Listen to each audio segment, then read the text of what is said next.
আজকে hyper vitaminosis নিয়ে কথা বলবো। মুরব্বীরা একটা কথা বলেন যে অতিরিক্ত কোনো কিছুই ভালো না।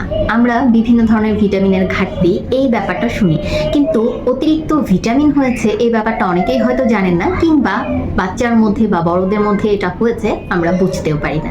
এই যে টার্ম হাইপার ভিটামিনোসিস, অর্থাৎ আমাদের শরীরে যতটুকু ভিটামিনের আরডি অর্থাৎ রিকোয়ার্ড ডায়েটারি অ্যালাউন্সেস সেটা যদি অতিরিক্ত হয়ে যায় তখন কিন্তু এই হাইপার ভিটামিনোসিস হয়।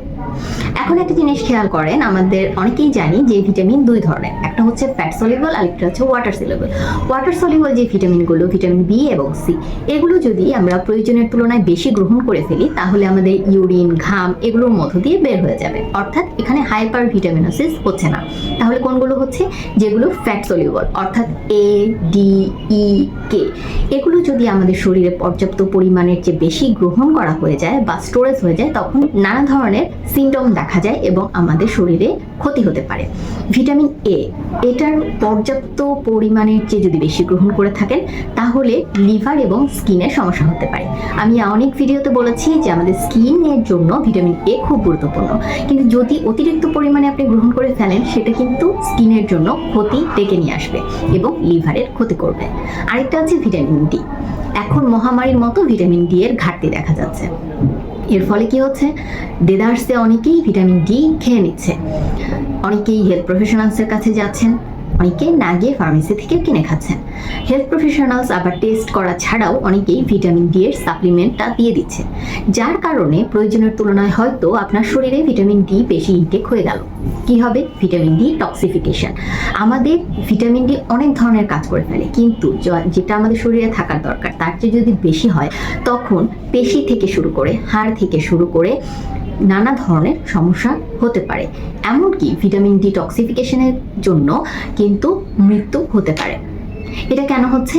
প্রথম কথা যেটা বললাম, আমরা হেলথ প্রফেশনালসের পরামর্শ ছাড়াই এগুলো ইনটেক করছি।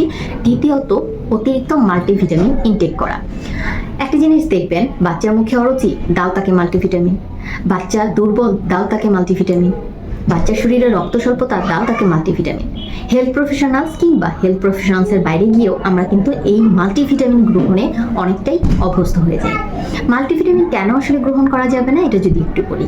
শরীরে মনে করুন একজনের আয়রনের ঘাটতি আছে, যদি আয়রনের ঘাটতি থাকে তাহলে তাকে আমরা শুধু আয়রনের সাপ্লিমেন্টই দিব, তাই না?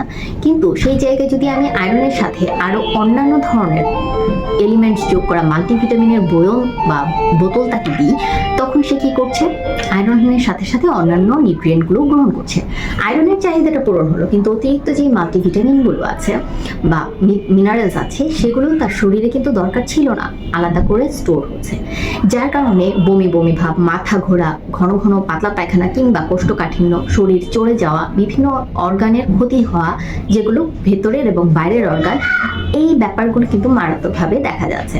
তাই মুড়ি মুরগির মতো মাল্টিভিটামিন বড়রাও গ্রহণ করবে না, ছোটদের বেলায় তো একেবারেই না। তার যেই লক্ষণ দেখা যাচ্ছে সেই লক্ষণের জন্য কোন নিউট্রিয়েন্টের প্রয়োজন, সেই নিউট্রিয়েন্টটা খাবার দিয়ে কভার করা যাবে নাকি তাকে সাপ্লিমেন্টে দিতে হবে সেটা জানা খুব বেশি গুরুত্বপূর্ণ। তাই অবশ্যই হাইপার ভিটামিনোসিস থেকে রক্ষা পেতে হলে আমাদের সচেতন হতে হবে, জানতে হবে। যদি আমাদের এই ব্যাপারগুলো ঘটে থাকে তাহলে হেলথ প্রফেশনালসের পরামর্শ নিতে হবে, যাতে ব্যাপারটা আরও নেগেটিভ দিকে না যায়। অনেক ধন্যবাদ ভিডিও শেষ পর্যন্ত দেখার জন্য।